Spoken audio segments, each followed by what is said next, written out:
내가 가고 있는 이 길은 한 번도 가지 않은 길. 오늘 하루하루 순간도 다시는 오지 않을 시간. 우리를 살리시는 그 사랑, 주님의 빛을 따라서 오늘도 우린 걸어가네 생명의 길을. 오늘 말씀은 뿌리 깊은 교회라는 제목으로 말씀을 증거하겠습니다.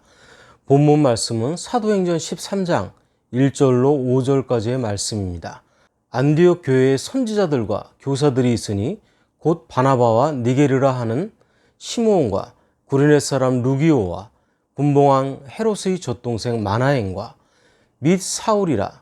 주를 섬겨 금식할 때 성령이 이르시되 내가 불러 시키는 일을 위하여 바나바와 사울을 따로 세우라 하시니, 이에 금식하며 기도하고 두 사람에게 안수하여 보내니라. 두 사람이 성령의 보내심을 받아 실루기아에 내려가 거기서 배 타고 구브로에 가서 살라미에 이르러 하나님의 말씀을 유대인의 여러 회당에서 전할세 요한을 수행원으로 두었더라. 아멘. 성경에서 가장 모델이 되는 교회를 하나 꼽으면 안디옥 교회를 들 수 있습니다. 안디옥 교회는 예루살렘에서 교회의 핍박으로 흩어진 성도들이 안디옥에 가서 전도해서 세워졌습니다.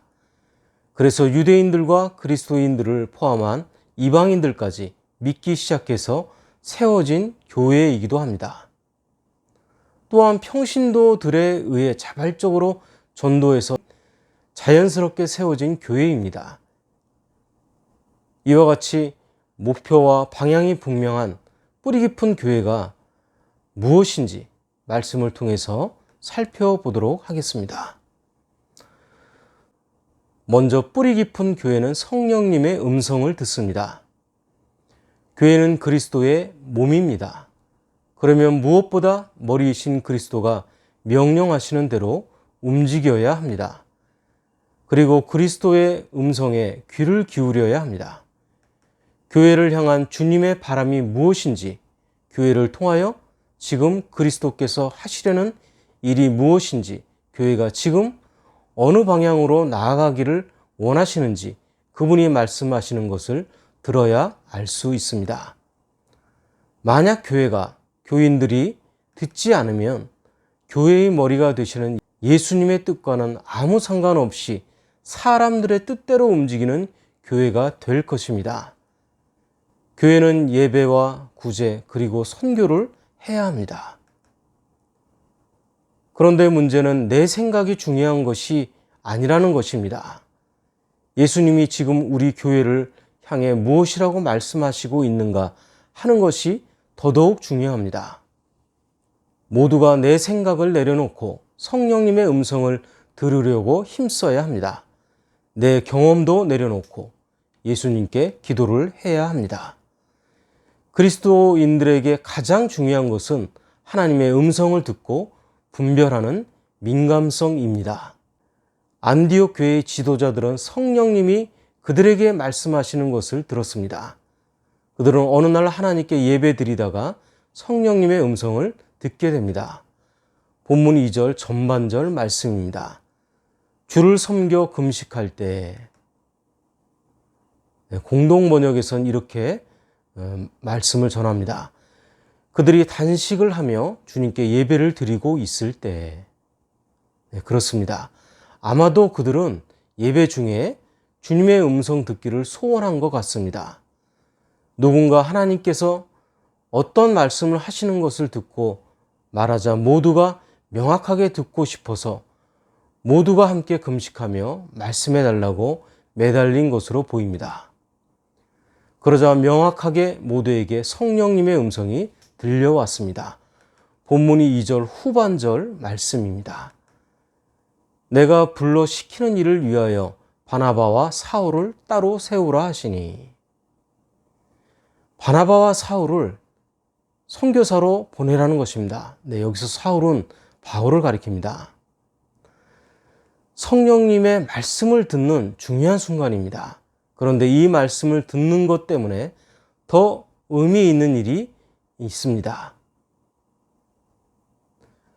내가 바나바와 사울을 선교사로 보내 다른 지역의 수많은 영혼을 구원하려고 하니 보내라 하는 것입니다. 안디옥 교회 안에서 아무도 생각하지 못한 중요한 말씀을 안디옥 교회에 성령님께서 말씀하셨습니다. 사도행전 16장에도 보면 바울이 소아시아를 향하여 선교 여행을 하다가 밤에 환상을 보게 됩니다. 그가 진행하는 방향과 반대쪽인 유럽의 마케도니아 사람이 나타나서 와서 우리를 도우라고 말하는 것을 듣게 됩니다. 사도 바울은 그 환상이 주님의 명령임을 직감적으로 깨닫습니다. 그래서 방향을 소아시아에서 유럽으로 바꿉니다. 이것이 기독교의 유럽 선교의 놀라운 시발점이 된 것입니다. 이때 사도 바울이 하나님의 음성을 바로 들을 수 있었기 때문에 세계 역사는 달라졌습니다. 오늘날 교회의 문제는 예수님이 말씀하시는 음성을 들으려고 하지 않는 데 있습니다. 듣지 않고 모두가 자기 생각대로 움직입니다. 사사시대에 하나님의 음성을 듣지 못했던 것과 마찬가지의 시대에 우리는 살고 있습니다. 사사기 17장 6절 말씀입니다. 사람마다 자기 소견에 옳은 대로 행하였더라. 자기의 소견을 절대적으로 옳다고 주장하고 서로 의견이 달라 대립하고 감정이 격하게 되어서 다투고 결국 그리스도의 몸인 교회가 분열하고 맙니다. 그래서 성령님의 음성을 듣는 것이 어렵다고 단정하고서 듣기를 포기한다면 더더욱 우리는 위험에 빠지게 될 것입니다. 성령님의 음성이 들리지 않으면 안디옥 교회처럼 금식하며 영적인 민감성을 회복해야만 하겠습니다. 날마다 말씀에 귀를 기울이며 오늘 내게 말씀하시는 성령님의 음성을 들어야 합니다. 날마다 우리 가정과 우리 교회에 말씀하시는 성령님의 음성을 들어야 합니다. 우리 모두는 성령님의 음성을 잘 듣고 분별하여 하나님의 인도를 받는 사람이 되어야겠습니다. 우리 모두가 성령님께 말씀해 달라고 기도하며 귀를 열고 말씀하시는 성령님의 음성을 자주 듣게 되기를 원합니다. 마지막으로 뿌리 깊은 교회는 말씀에 순종합니다. 참된 그리스도인은 말씀하시는 성령님의 음성을 잘 알아듣고 순종하는 사람입니다. 우리가 아무리 귀를 열고서 말씀하시는 성령님의 음성을 들어도 그 말씀대로 순종하지 않는다면 아무 소용이 없습니다. 그런데 안디옥 교인들은 어땠습니까? 성령님께서 하시는 이 음성을 듣자마자 즉각 순종했습니다. 본문 3절 말씀입니다. 이에 금식하며 기도하고 두 사람에게 안수하여 보내니라. 교회는 즉시 바나바와 바울에게 선교사 안수를 주어 선교지로 곧바로 보냈습니다. 그리고 바나바와 바울은 순종하여 선교사가 되어 복음을 들고 세계 선교의 현장으로 떠나갑니다. 안디옥 교회는 교인들도 교회 지도자들도 놀랍다는 생각이 듭니다. 우리는 안디옥 교회가 그들의 자랑스러운 교회 지도자들을 한 번에 둘이나 포기하는 희생을 감수한 것을 봅니다. 교인들이 위대한 교인들입니다. 예루살렘 교회는 안디옥 교회의 가장 존경받는 인물 바나바를 파송하여 안디옥 교회의 담임 목사가 되었습니다. 사도행전 11장 24절 말씀입니다. 바나바는 착한 사람이요 성령과 믿음이 충만한 사람이라 이에 큰 무리가 주께 더하여 지더라. 내 인품과 능력, 믿음을 갖춘 인물은 흔치 않습니다. 안디옥 교회를 크게 부흥시킨 유능한 지도자를 담임 목사로 모시고 안디옥 교회 성도들은 크게 행복했을 것입니다. 그리고 바나바가 다소에 가서 바울을 데려와 바울이 많은 사람에게 성경을 가르쳤습니다. 그 제자들이 처음으로 그리스도인이라는 별명을 듣습니다. 그런데 성령님은 안디옥 교회의 가장 중요한 두 사람을 선교사로 파송하라고 하십니다. 안디옥 교회 성도들은 바나바와 바울을 모시고 주일마다 설교 듣고 성경 공부하며 축복을 나누고 싶은 영적인 욕심이 있었습니다. 그러나 그들은 성령님의 음성에 순종하여 바나바와 바울을 보내드립니다. 자신들의 욕심을 내려놓고 더 많은 세상의 영혼들을 구원하여 세상을 변화시키려는 하나님의 뜻을 받아들이고 사랑하는 바나바와 바울을 떠나보내는 희생을 감수했던 것입니다. 이런 희생이 놀라운 복음의 진보를 가져왔습니다. 그리고 안디옥 교회는 선교의 본거지가 되었습니다. 선교 사역은 온 교회가 함께하는 사역입니다.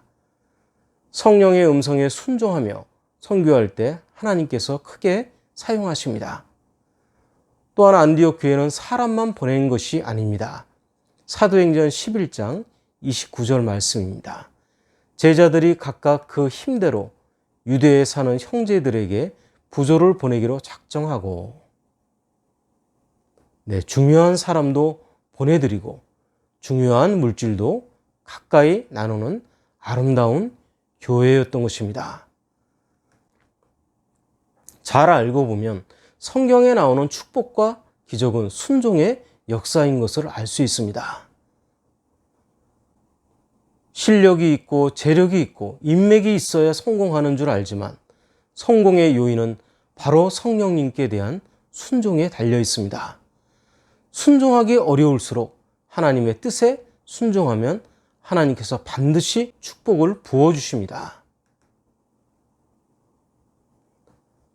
갈매기와 조개, 나무와 꽃, 나무와 벌 등 수많은 생물이 살고 있는데 사람만 없다고 하여 무자를 붙여 무인도라고 하는 것은 사람 중심의 사고입니다. 이미 사람이 살고 있는 땅에 발을 디디면 방문이라고 해야 하는데 신대륙 발견이라고 하면 강자 중심의 사고입니다. 단체 사진을 보면서 자신의 얼굴이 잘 나왔으면 잘 찍은 사진이고 못 나왔으면 못 찍은 사진이라고 하면 자기 중심의 사고입니다. 기도에 응답하면 사랑과 능력의 하나님이고 그렇지 않으면 하나님이 살아계시는가 하고 불평한다면 하나님을 고작 알라딘의 램프에 나오는 거인의 종으로 여기는 인본주의 사고와 같습니다. 하나님은 우리의 기도에 응답하셔도 우리 방식대로 응답하지 않으셔도 여전히 하나님이십니다. 시편 148편 13절 말씀입니다. 여호와의 이름을 찬양할지어다. 그의 이름이 홀로 높으시며 그의 영광이 땅과 하늘 위에 뛰어나심이로다. 말씀을 정리합니다. 우리는 지금 주님의 사역을 하고 있는 것조차도 하나님의 또 다른 계획을 가로막고 있는 것은 아닌지 나 자신과 주변을 살펴보아야 하겠습니다. 특히 성경 말씀을 통해서 성령님께서 나에게 하시고자 하는 말씀이 있으면 순수하게 받아들여야만 합니다. 특히 고여있는 물보다는 흐르는 물이 되시기를 원합니다. 우리 모두 성령님의 음성을 듣고 즉시 순종하는 뿌리 깊은 교회가 되시기를 예수 그리스도 이름으로 축원합니다. 오늘 말씀은 성부와 성자와 성령의 이름으로 말씀드렸습니다. 나는 주님의 제자 낙심하지 않으며 절망 속에서도 실망하지 않으며